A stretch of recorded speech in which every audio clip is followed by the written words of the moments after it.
Pessoal, a gente está só esperando o Fagner e aí a gente começa a nossa, a nossa atividade aqui hoje.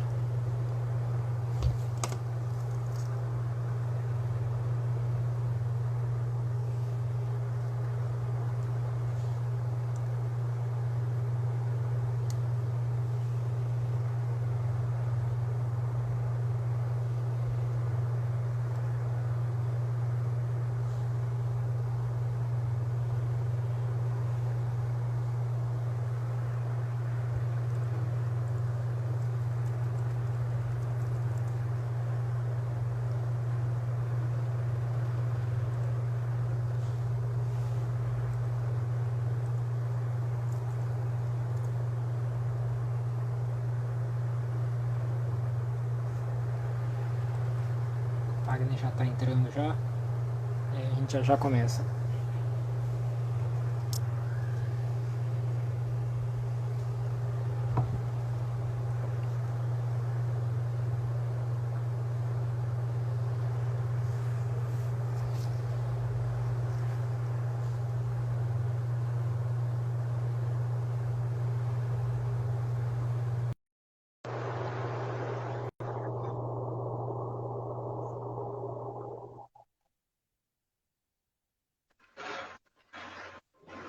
E Fagner, Olá, Vitor, tudo bom? tudo bom também? Deixa eu só ajeitar aqui. Bom, primeiro, pessoal, queria agradecer a presença dos que já entraram, né, em nome do Trabalho Praxis. Mais essa frente nossa aqui agora, um novo projeto de extensão. Essas lives vão acontecer todas as terças, às 17 horas. Né? O nome desse novo projeto do Trabalho Praxis é Vida Acima do Lucro. Enfim, para quem não conhece o Trabalho Praxis é um grupo de pesquisa e extensão da Universidade Federal do Espírito Santo. É um grupo que foi fundado em 2017 e que tem como temática a categoria trabalho e essas transformações no atual capitalismo, no capitalismo contemporâneo. O grupo ele envolve alunos de diversas graduações, né, diversos cursos. Então a gente tem pessoas do design, a gente tem pessoas da comunicação, que é o meu caso, a gente tem pessoas da letras e também da pós-graduação, que é o caso do Fagner, né, que atualmente está no pós-doutorado ali em política social, que é oferecido pela UFES. O nosso grupo também tem uma frente de extensão, que é junto aos professores do EJA, né, onde os nossos estudantes, os membros do grupo, ministram a disciplina de Fundamentos no Mundo do Trabalho, que é apresentada em cursos de formação para professores do EJA, aqui no município de Vitória. O grupo ele é coordenado pela professora doutora Lívia Godoy, ligada ao Departamento de Ciências Sociais e da pós-graduação em Política Social, e pelo professor doutor Rafael Belan, da Comunicação, né, do Departamento de Comunicação. Peraí, minha câmera está virada, né?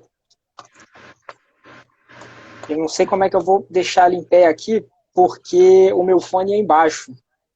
Enfim, eu seguro aqui, vamos lá. Eu parei no Belan, né? O Belan é professor da Comunicação Social e também da pós-graduação, o programa de pós-graduação, né, da comunicação social ali da UFES. Então a gente abre hoje com o Fagner, com a temática, né, que a gente vai debater aqui. É o que há por trás do debate sobre o isolamento social. Uma rápida apresentação do Fagner, deixa eu descer a minha colinha aqui. O Fagner, ele é formado em Ciências Sociais pela Unesp, com mestrado também em Sociologia pela Unesp e doutorado na Unicamp em Sociologia, não é isso, Fagner? Isso. Isso. E atualmente ele é, né, como eu mencionei, aluno da Política Social, pós-doutorado em Política Social aqui da Universidade Federal do Espírito Santo. A gente combinou, pessoal, sobre as perguntas. Tem uma caixazinha aqui embaixo no Instagram que vocês podem fazer as perguntas por aqui.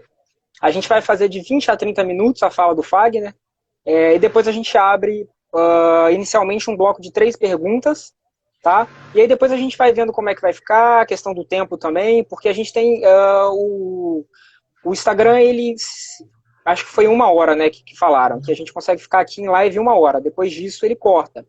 Então a gente vai, com o intuito de disponibilizar essa live no YouTube, a gente vai tentar fechar 1 hora certinho, para que, enfim, não haja perca do conteúdo, nada do tipo.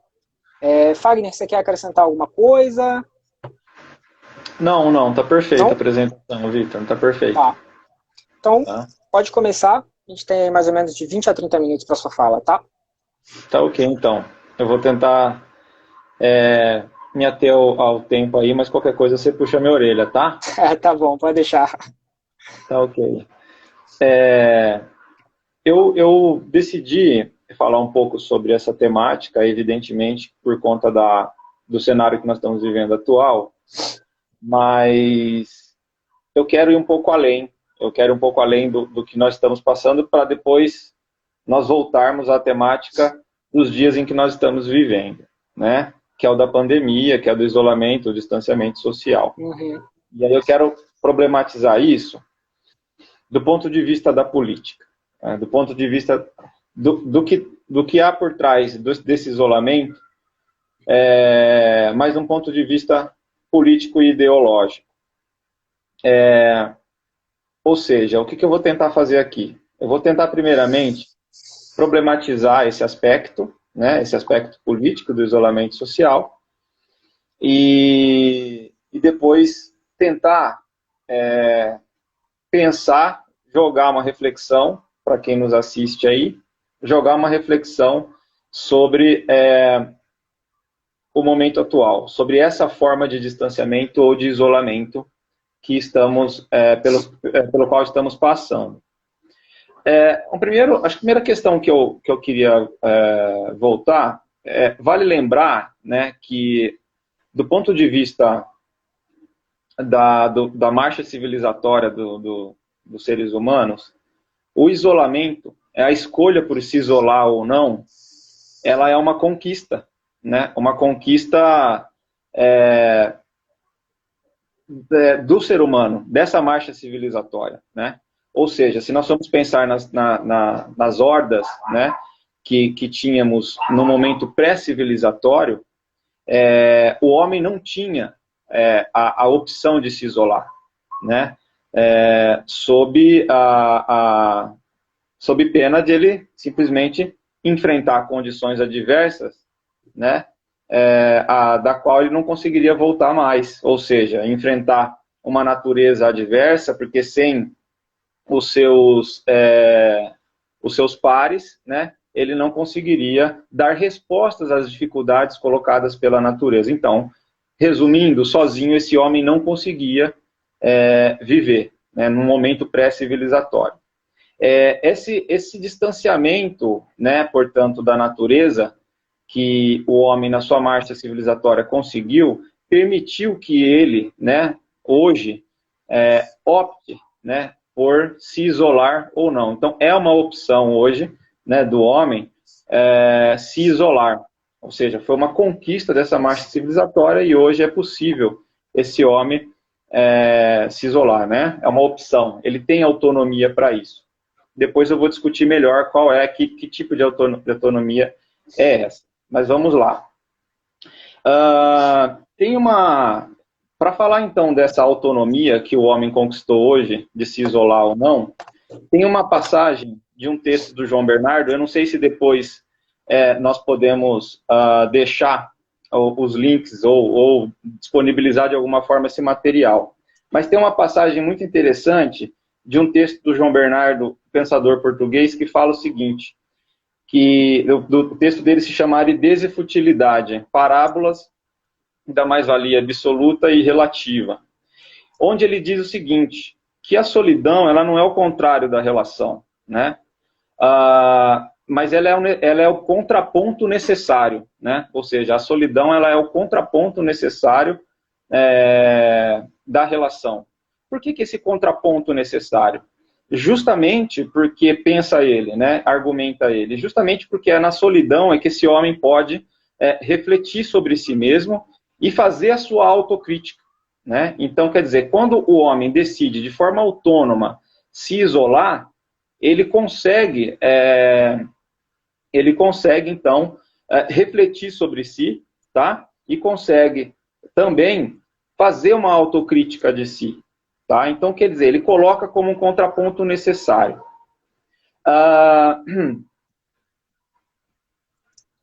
Se não existisse esse contraponto, ele argumenta também, nós ficamos muito no campo das relações superficiais, né?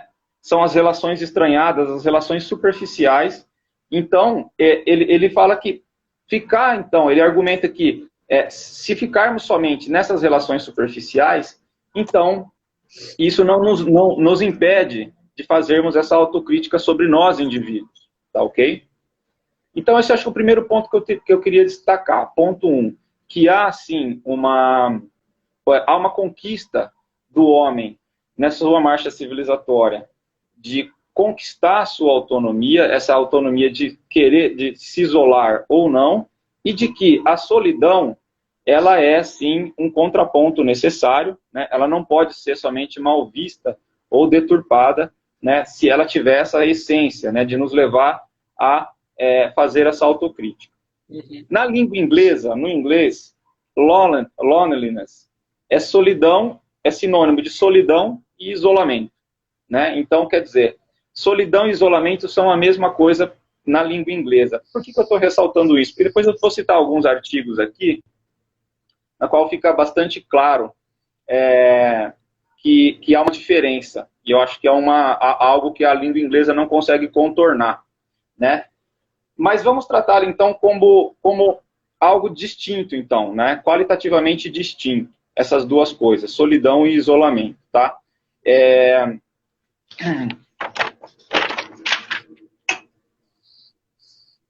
O isolamento, o qual eu quero esboçar uma crítica aqui, nesse bate-papo com vocês, é o isolamento que eu vou chamar de isolamento estranhado, tá? Justamente esse isolamento estranhado, né? Que é o isolamento do modo de produção capitalista, provocado pelo modo de produção capitalista, condicionado por ele, né? Então, é esse isolamento que eu queria esboçar uma crítica, né? Mas que tipo de isolamento, então, seria esse, o do modo de produção capitalista? E aí eu quero fazer uma longa digressão aqui com vocês, que é o seguinte: eu vou citar, na verdade eu não vou citar tudo, né? Mas eu quero me ater a uma passagem do Marx, no Capital, onde, no livro 1, página 188, para quem tiver curiosidade, onde o Marx foi bastante, quando ele está discutindo a jornada de trabalho, e aí ele vai falar assim que a jornada de trabalho sob o modo de produção capitalista, ela tem um limite, né? E é um limite duplamente condicionado, duplamente determinado, né? O primeiro limite é o físico, né? Onde o autor vai dizer assim,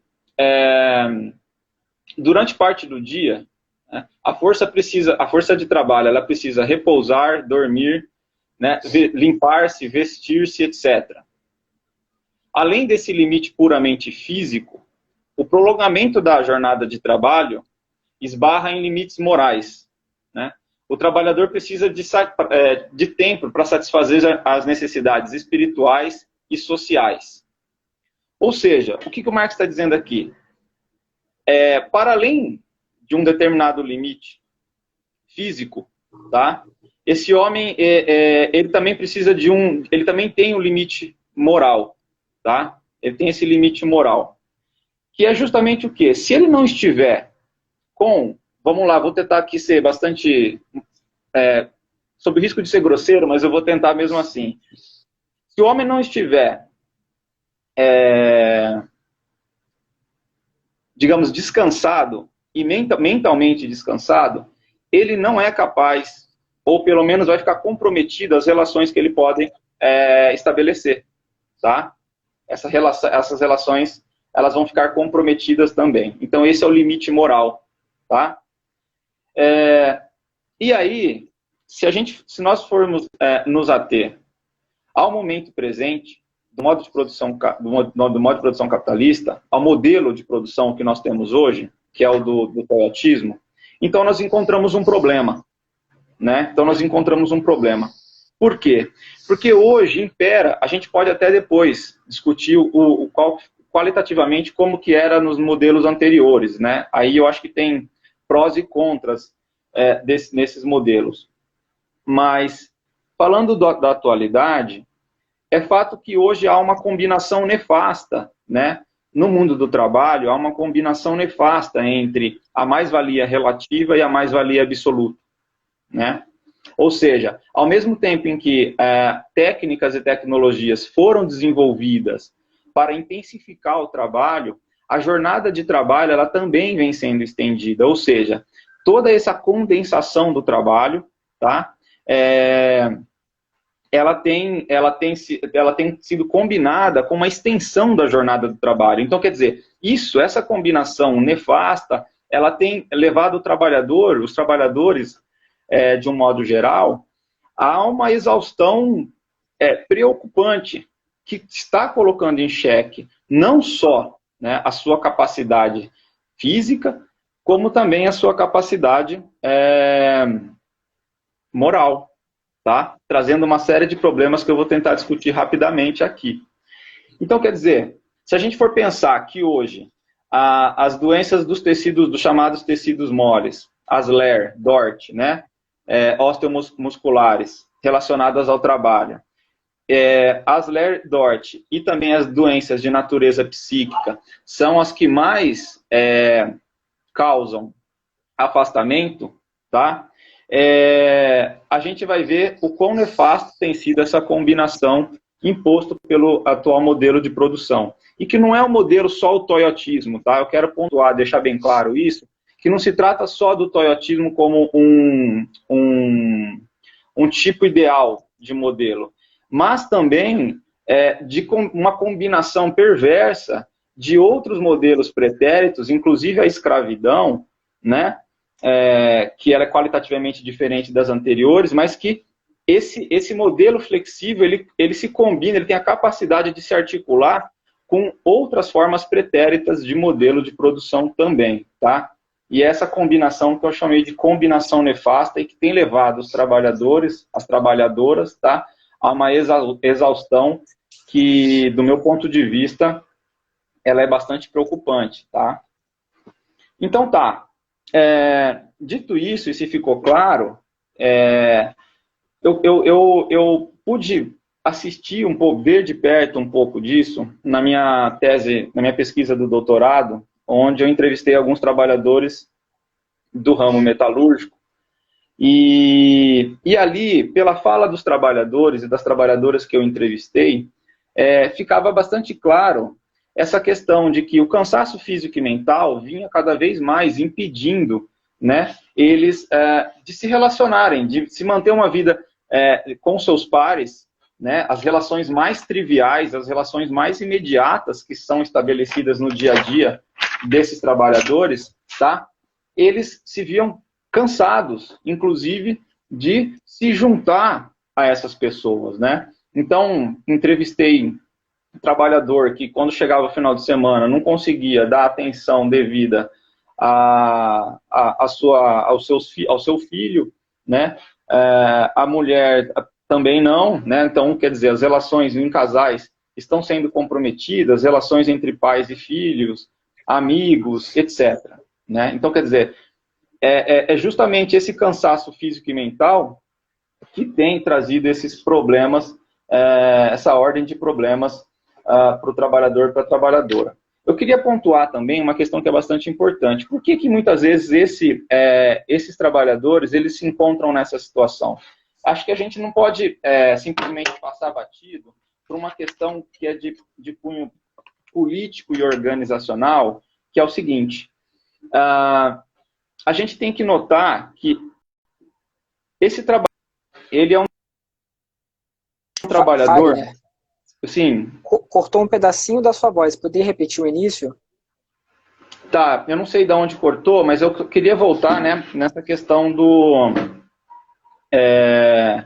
voltar um pouco, né, para a gente tentar entender melhor por que esses trabalhadores se encontram nessa situação hoje, né? Eu acho que tem uma questão aí que é de cunho político e organizacional, né? Por exemplo, todos os órgãos de classe hoje estão em crise, sindicatos, partidos, eles estão em crise, enfrentam uma crise, alguns se encontram atrofiados, outros desapareceram, quer dizer, falta essa coesão, né, do ponto para que seja feita a crítica a esse momento atual, né, então falta essa coesão, há um elemento de fragmentação do trabalhador, que é um passo importante que se deu aí nas últimas décadas, para que esse trabalhador se visse, se encontrasse hoje numa situação desse isolamento estranhado, que eu chamei, tá? Há uma situação de desemprego estrutural também. Tem um dado que me vem agora, é um dado bastante, que está fresco na minha memória, que depois da crise de 2008, 50 milhões de empregos na Europa não foram recuperados, né? Isso é um dado que é de 2015, eu não sei qual é a situação atual. E aí você tem formas de trabalho hoje que são as mais precárias, né, possíveis. Tá? A gente pode, depois até quero entrar um pouco nessa questão. Então, quer dizer, você tem um tecido social do mundo do trabalho hoje que ele é bastante, digamos assim, inseguro para esse trabalhador. Ele não encontra uma referência de luta, para ele é bastante difícil estabelecer, junto aos seus órgãos de luta hoje, uma resposta à sua situação, tá? Por outro lado, se ele não se sente bem, ou aqui falando de uma maneira bem grosseira, se ele se sente bastante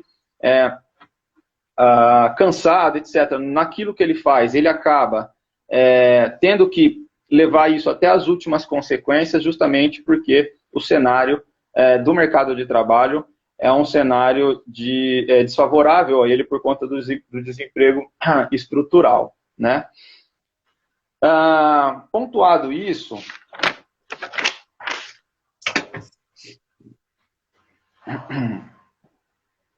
então quer dizer, para ele se manter, para esse trabalhador manter esse ritmo que ele tem levado, né, e isso abrange várias categorias, eu citei a metalúrgica, que foi a que eu estudei, mas a gente pode ver isso também naquilo que hoje é um fenômeno, acho que mundial. Não é bem fenômeno, tá, o nome, mas enfim, vamos assim mesmo, que são os trabalhadores por aplicativo, né, ou os trabalhadores de plataforma também, que enfrentam longas jornadas, trabalhos exaustivos, né, e é até engraçado, fazendo um comentário, eu li um livro esses dias atrás que se chama Ghost Workers, né, ou seja, uma tradução literal, os trabalhadores fantasma, né, trabalhadores e trabalhadoras fantasma. E os autores, né, eles estudaram os trabalhadores da Amazon Mechanical Turk, que é aquela plataforma que lança as atividades e você pega as atividades e vai fazendo elas em casa mesmo, né? E, ironicamente, ela chamou de Ghost Workers justamente aqueles trabalhadores e trabalhadoras que, com o início da pandemia, são aqueles e aquelas que estavam nas ruas, né? Então, quer dizer, não tem fantasma, né? O fantasma, na verdade, acho que somos nós, né? Mas, enfim. E, por outro lado, também são os trabalhadores que já se encontravam, né?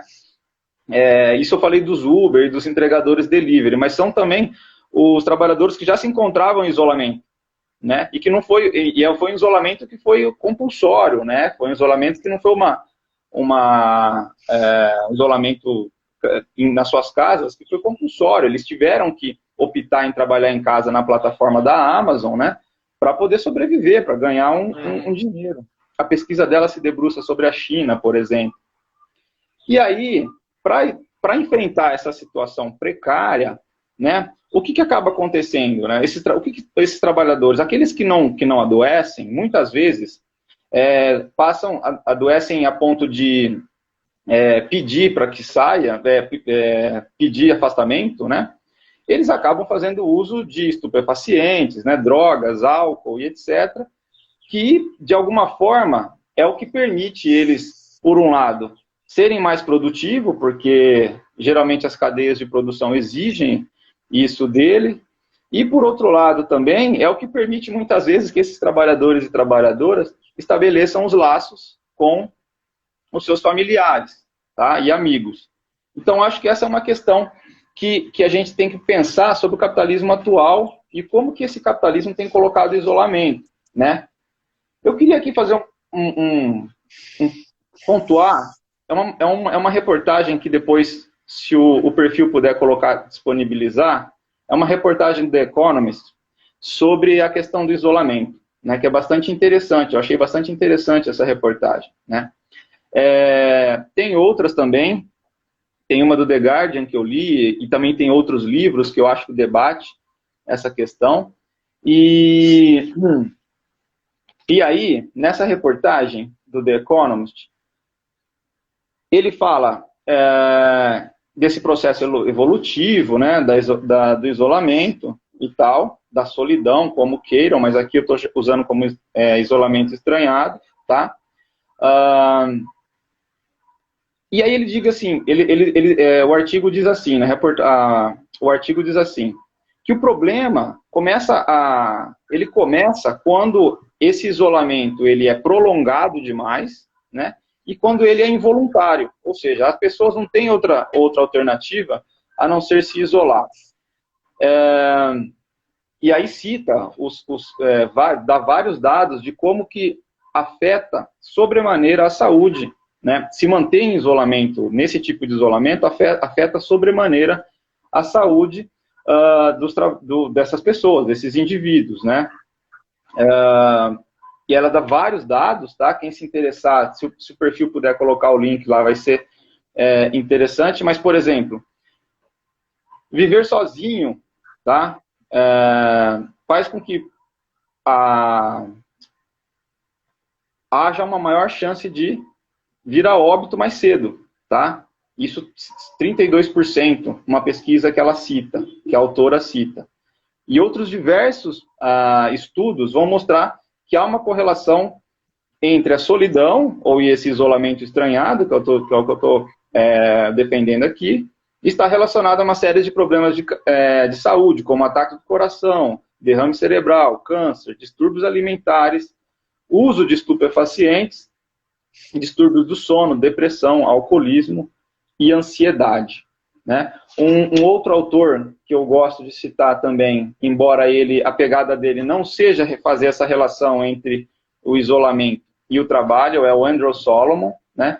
Que escreve um livro sobre a depressão, ele chama o livro dele de Uma Anatomia da Depressão, e onde ele vai falar que o isolamento, em diversas vezes no seu livro, ele vai falar que esse isolamento é o responsável, é o maior responsável pela depressão, tá? Pois bem, e aí eu queria pontuar uma questão também, antes de pular aí para a parte final, que é o seguinte, que esse isolamento, ele também tem um recorte se ele já tem um recorte de classe, que eu acho que isso não ficou claro até aqui, eu gostaria de deixar isso bastante claro, que é um recorte de classe, e quem está sofrendo, né, esse isolamento é justamente o trabalhador e a trabalhadora, né? Se há um recorte de classe, há também um recorte de gênero e também de raça, né? E no próprio livro do Andrew, você vai encontrar que as mulheres são mais suscetíveis às doenças de natureza psíquica, né? E se a gente for pensar que são as mulheres que têm as maiores jornadas, né? Jornadas duplas, triplas, né? Então, quer dizer, ajuda a nós a entendermos o porquê, né? A razão disso, e também de raça, né? Ou seja, são grupos de pessoas, para falar assim, que estão mais suscetíveis a esse tipo de isolamento e, uma vez suscetíveis a esse tipo de isolamento, estão mais suscetíveis a uma série de problemas que ele traz, tá? Aí, então, para fechar essa parte, aí depois eu vou pular para a parte final, eu gostaria de reforçar o seguinte, que O isolamento que nós estamos enfrentando, que é esse isolamento estranhado ou compulsório, o isolamento do capital, que não é um isolamento voluntário nosso, tá?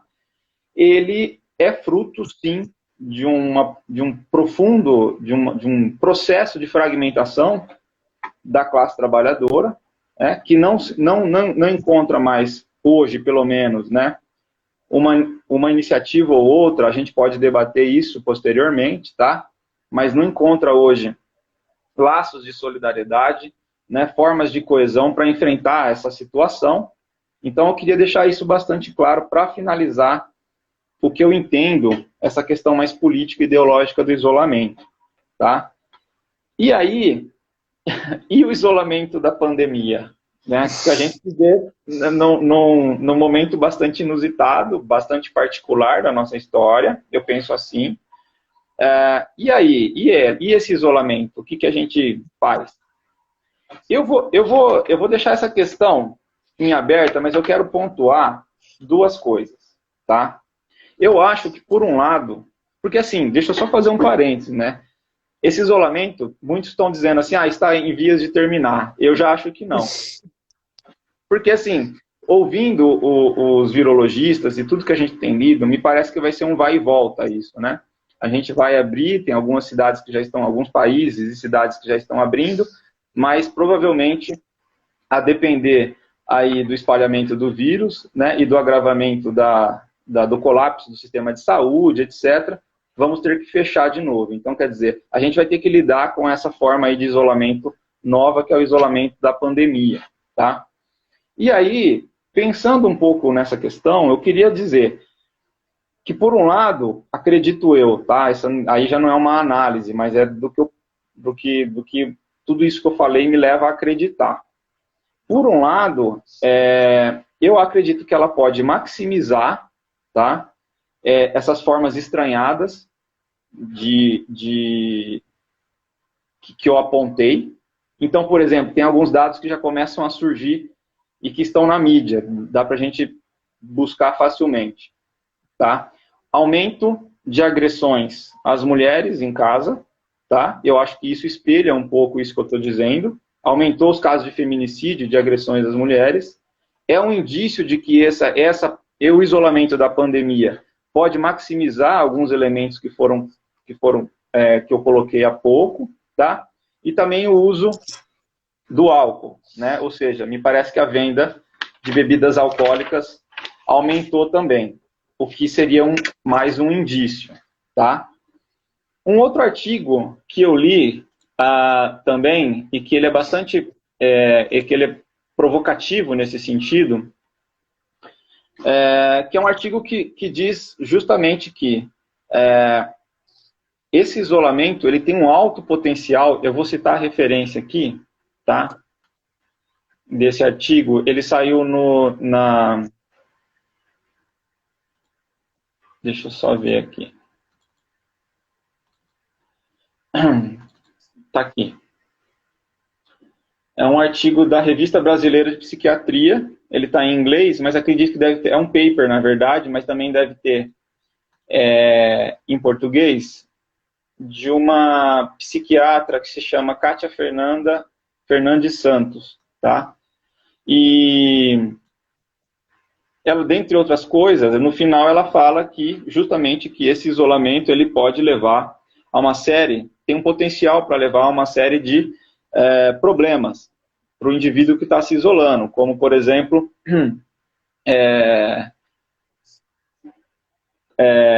aumento de peso, enfim, distúrbios do sono, porque, segundo ela, se assemelha muito, esse tipo de isolamento, dependendo de como a gente encara ele, se assemelha muito a um estresse pós-traumático, tá? Tá lá, depois a gente coloca a referência certinha, se o pessoal aí quiser. Enfim, tudo isso me leva a crer, então, que esse isolamento tem esse potencial de maximizar essas formas estranhadas, tá? Por outro lado, eu acho que nós temos que defender, né, mais do que nunca, já que ele não é uma opção, porque para aqueles que acreditam, tem algumas pessoas que não acreditam, né, de que o vírus é letal e etc. A gente pode até, eu acho que aí ficaria melhor os psiquiatras fazer uma live aqui, eu não consigo explicar, porque tem gente que não acredita. Mas, de qualquer forma, ela pode ser, esse momento ele pode ser, ironicamente, pode ser uma oportunidade bastante particular, não vou dizer única, não quero dizer essa palavra, mas pode ser uma oportunidade bastante particular para que nós pensemos em formas de solidariedade, mesmo estando isolados. Chega a soar irônico isso, mas eu acho que, por exemplo, só o fato da gente se trancar em casa, eu acho que é um ato de solidariedade. Eu quero pensar assim, tá? Por quê? Porque a gente está deixando de, primeiro, pensando em nós e pensando nos outros também. Ou seja, a gente não está espalhando o vírus, tá? Essa é uma questão. E outra, que eu acho que, assim, é uma oportunidade, já que a economia está nesse colapso, a gente outras pessoas podem discutir com mais propriedade o que vem a ser essa crise, que para mim é sem precedentes, tá? É a hora de a gente criar redes, sim, de solidariedade. Por que não? Né? Porque tem pessoas lá que dependem justamente desse tipo de relação de trabalho precária. Né? E tem pessoas que estão clamando por isso, para que voltem, né? Saiam da quarentena, do isolamento, justamente para voltar às formas de trabalho que estavam levando até então. E eu faço minhas palavras do Átila e a Marino, que acho que quase todos aqui já ouviram falar. O mundo que nós tínhamos antes, ele não vai ser o mesmo, nunca mais. A gente vai enfrentar aí anos aí bastante difíceis, né? Então eu queria colocar isso, né? Ou seja, há uma potencialidade hoje, ironicamente até, mas eu acho que a gente tem que levar isso bastante a sério, de que é com esse isolamento, com essa forma de isolamento que foi para nós colocado, né? Que a gente pode também estabelecer laços de solidariedade. Né, de todas as formas. Eu não quero pontuar aqui, não. Inclusive, li ontem, né, está disponível na internet, um mapeamento das ações nas periferias do Brasil, né, das ações que estão sendo tomadas para reduzir não só o risco de contágio, mas também os outros problemas sociais que a pandemia tem desencadeado. Tá? Uhum. Bom, eu não vou me alongar mais, eu fecho deixando essas questões aí para pensarmos. Acho que deu aí o meu tempo. E aí fica o restante do tempo para as perguntas, ok? Tá, joia. Fagner, muito obrigado pela fala. A fala está sendo extremamente elogiada aqui no chat, o pessoal está gostando bastante. Então a gente vai abrir um bloco agora com três perguntas. Eu já estou com elas aqui. A primeira é da Linda Campos. Ela pergunta, na sua opinião, os sindicatos estão omissos? A segunda pergunta é do Barriga Oficial e ele faz um apontamento, na verdade. Né? Ele aponta que concorda que a carga horária exacerbada impacta as relações interpessoais. Então, se você puder comentar um pouquinho disso. E por último, né, desse bloco, a gente tem a pergunta da Lívia, e ela te pede que comentasse sobre as pessoas que nem têm direito ao isolamento. Então essas são as nossas três primeiras perguntas. Você pegou elas aí? Peguei, certinho. Tá bom, beleza. Então vamos lá. Se os sindicatos eles são omissos. Eu gosto de... Eu não quero taxar todos os sindicatos. Tá? Fagner, um momento. Deixa eu só complementar aqui para a pergunta da Lívia. A Juliana, porque uma pergunta complementa a outra, aí a gente não se atrasa nisso. A Juliana, ela coloca aqui também que quanto mais precarizado, menos isolamento. Então, complementando a pergunta da Lívia. Tá certo?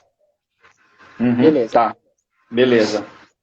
Então, vamos lá. Os sindicatos são omissos? Eu não gosto de generalizar, tá? Eu acho que tem alguns sindicatos que são incapazes. Né? Eu vou colocar, se a gente for pontuar a maioria, sim, a maioria dos sindicatos eles são omissos. Se a gente for falar de Brasil, né, a esmagadora maioria dos sindicatos são sindicatos de fachada, vamos dizer assim, sindicatos que cumprem protocolos burocráticos e nada mais do que isso. Esses sindicatos, sim, os sindicatos de modo geral têm deixado a desejar, tá? Tem sim. Mas aí nós temos que entender que mesmo os mais combativos, mesmo os sindicatos mais combativos, eles foram, digamos assim, de uma certa forma, alvos de um processo, tá? Que ele é bastante delicado, ele é bastante complexo, mas como, por exemplo, os rachas que assistimos em algumas centrais sindicais e etc., e isso fragilizou demais, tá, esses sindicatos. E hoje, praticamente, eles não têm muito poder de ação.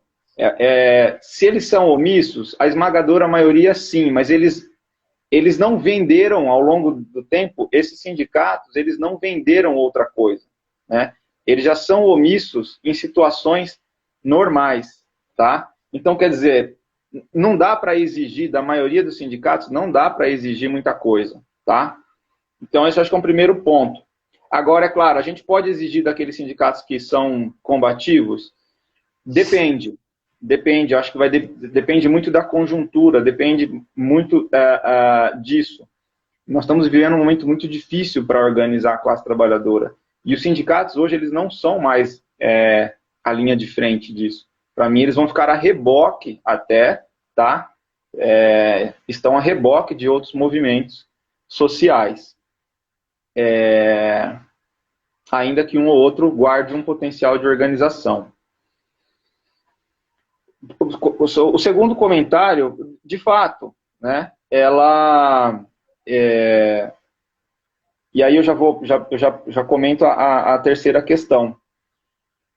Realmente, quanto mais precarizado, né, mais isolado. E quanto mais precarizado, menos direito de se isolar agora, durante a pandemia, essa pessoa tem, né? E isso é uma questão, porque você tem justamente essas pessoas, né, esse grupo de trabalhadores e trabalhadoras, que não tem essa opção mais, né, de abandonar o seu posto de trabalho. Né? Temos o fenômeno atual que é o do trabalho intermitente, onde o trabalhador teria a liberdade de se ausentar do trabalho, de escolher a hora que trabalha. Bom, isso chega a parecer uma brincadeira de mau gosto, né? Porque, na verdade, quem opta por esse tipo de atividade, né, são aquelas pessoas que mais precisam, né, que mais necessitam. Ou se acha que alguém pega uma bicicleta e fica pedalando durante 12 horas, né, que é o caso, por exemplo, dos entregadores de delivery, porque é uma opção, é uma livre escolha deles. Nada, os caras, se eles e elas não fazem isso, eles morrem de fome, né? Então, de fato, quanto precarizado, menos direito,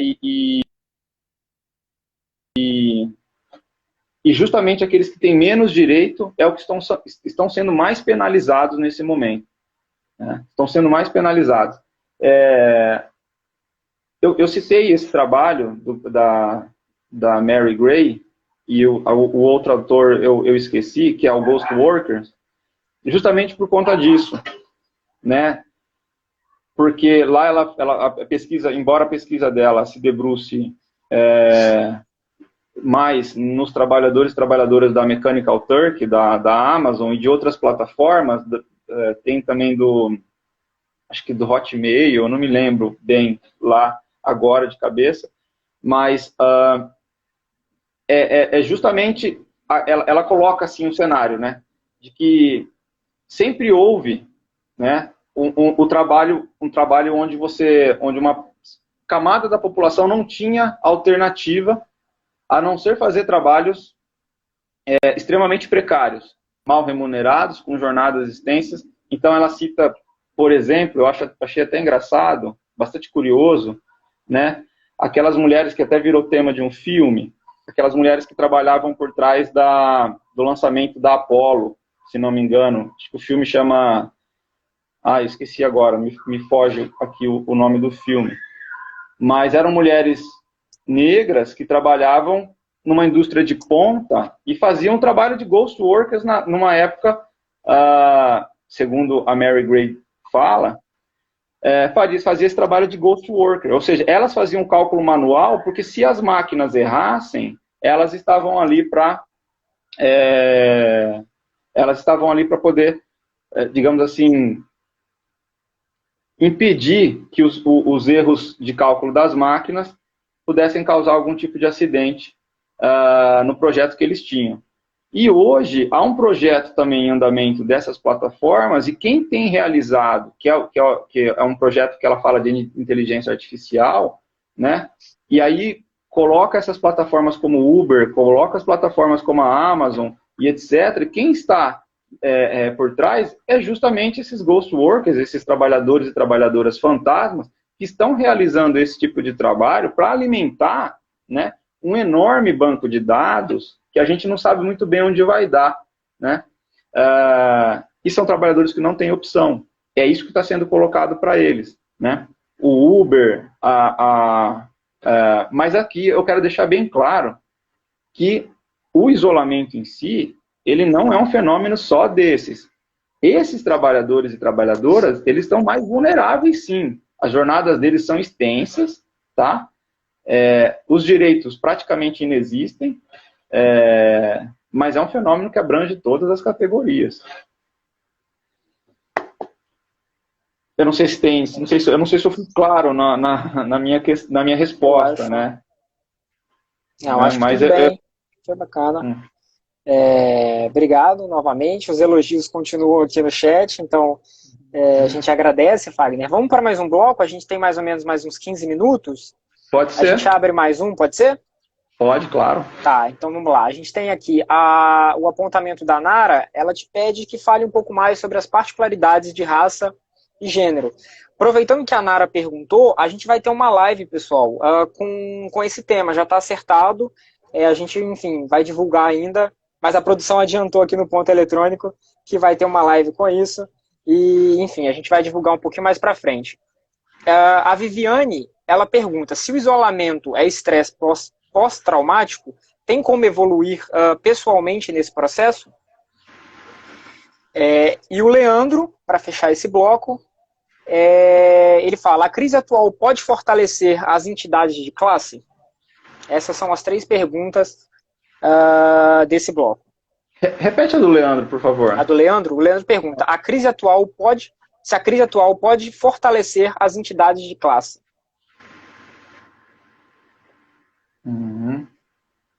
Tá. Só o filme, já comentaram ali, o filme que você citou, é Estrelas Além do Tempo. Já está no chat ali. Obrigado aí, pessoal, que colocou. É isso mesmo. Bom, particularidades de raça e gênero, né? Bom, a gente, é claro que cada país tem a sua particularidade, né? Mas eu vou me ater então a 2 dados assim que são atualíssimos, na verdade, né?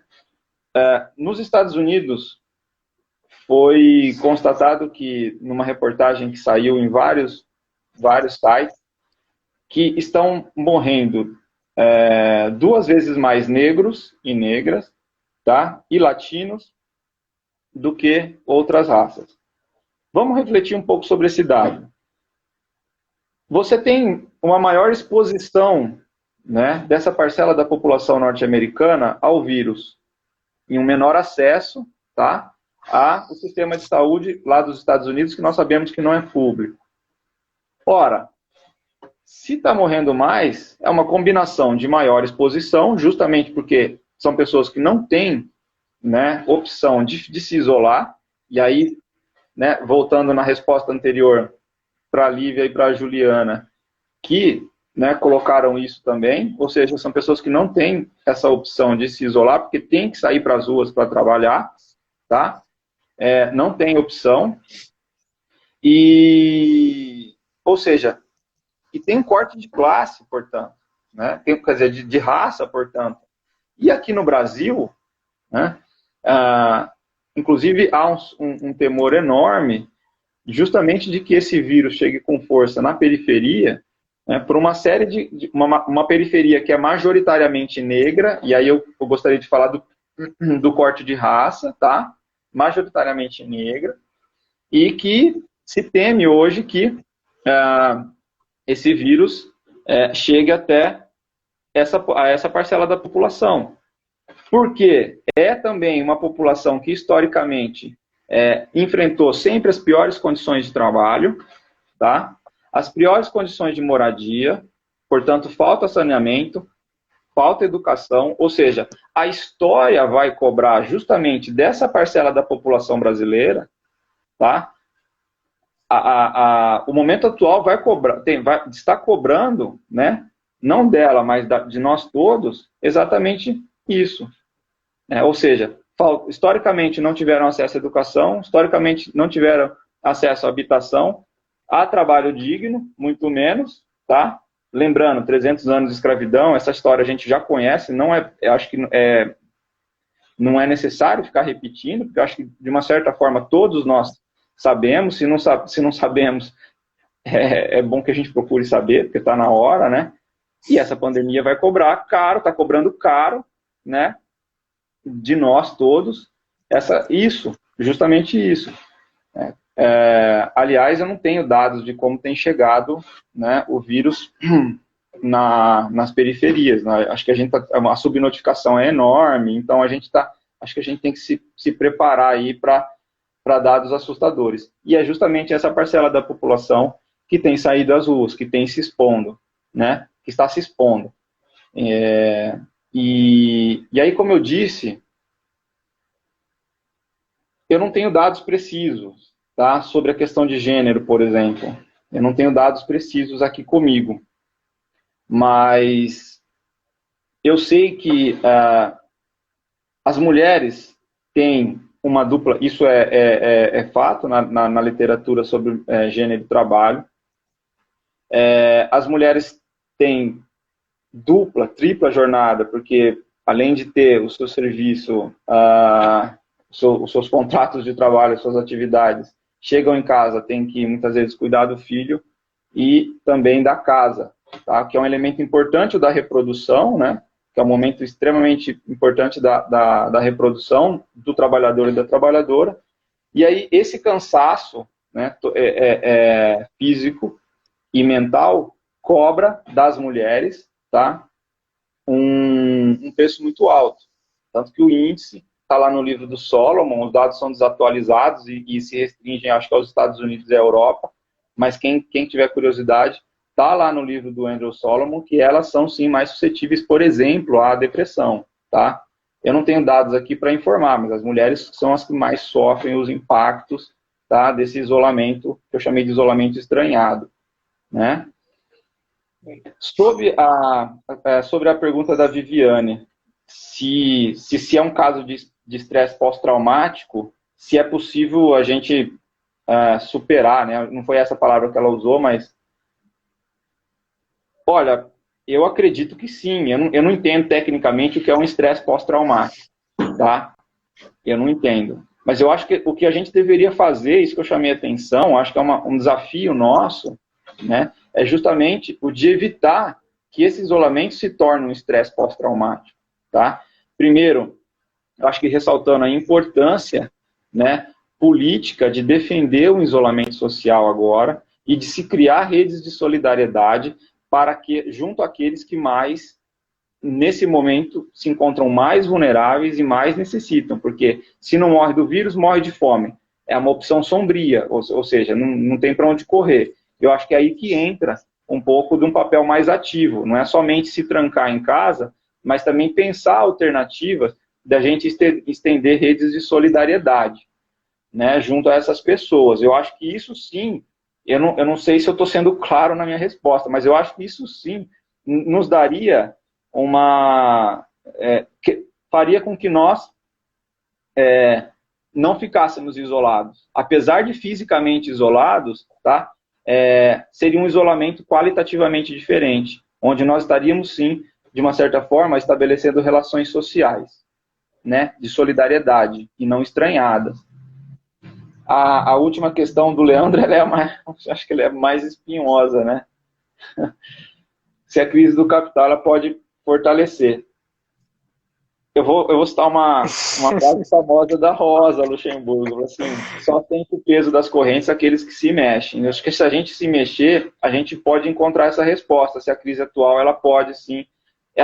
Eu acredito que um cenário de crise, tá? Ela é uma oportunidade. Tá? Assim como eu estou defendendo que eu acho que esse isolamento que nós estamos enfrentando, ele é um isolamento que nos dá algumas opções de criar alternativas. Tá? Aliás, gostaria de ressaltar, por exemplo, o MST, ele tem, por exemplo, distribuído alimentos, né, para a população que tem passado dificuldade porque não tem seu trabalho, né, e tem outras iniciativas aqui que, se a gente for pontuar, são bastante. Eu acho que a gente tem que reforçar esse laço. Então, o que eu estou querendo dizer com isso? Há, sim, formas de você fortalecer um movimento alternativo, um movimento para que a gente possa superar não só a crise, mas também todas essas formas estranhadas. É uma oportunidade que se abre. Agora, se a gente deixar passar, vai ser o cenário de estresse pós-traumático, infelizmente, né? Não sei se eu fui claro, mas eu acho que é mais ou menos isso. Está em aberto ainda. Eu acho que a gente tem que reforçar essas questões aqui e aproveitar essas oportunidades. Eu sei que é difícil até falar, né? Mas é difícil, eu sei. Não, tá joia. Não, assim, o que fica é que o desafio da classe trabalhadora vai ser imenso, né? A partir de agora. A gente vê disso tudo. Mas, bom, Fagner, muito obrigado. Pessoal, a gente encerra. Eu vi que tem mais algumas perguntas aqui. Infelizmente não tem como. A plataforma limita a gente 1 hora de live. A gente está quase batendo esse tempo. Essa live vai ser salva. A gente vai salvar ela, vai colocá-la no YouTube para quem quiser rever. Tá bom?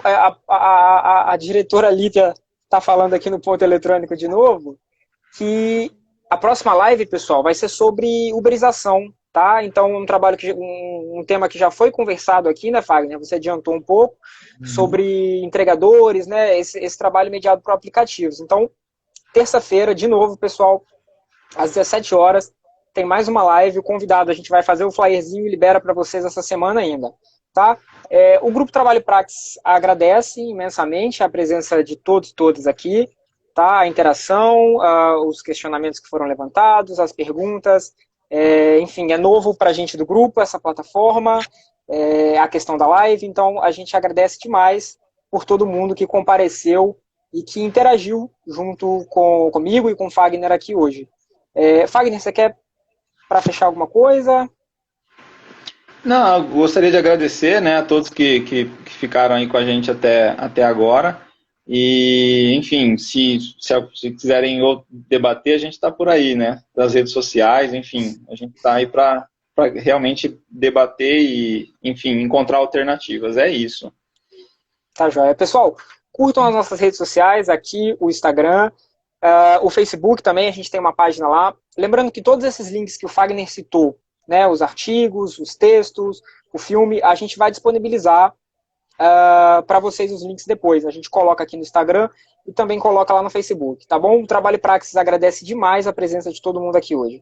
Uma boa noite para vocês. E se cuidem!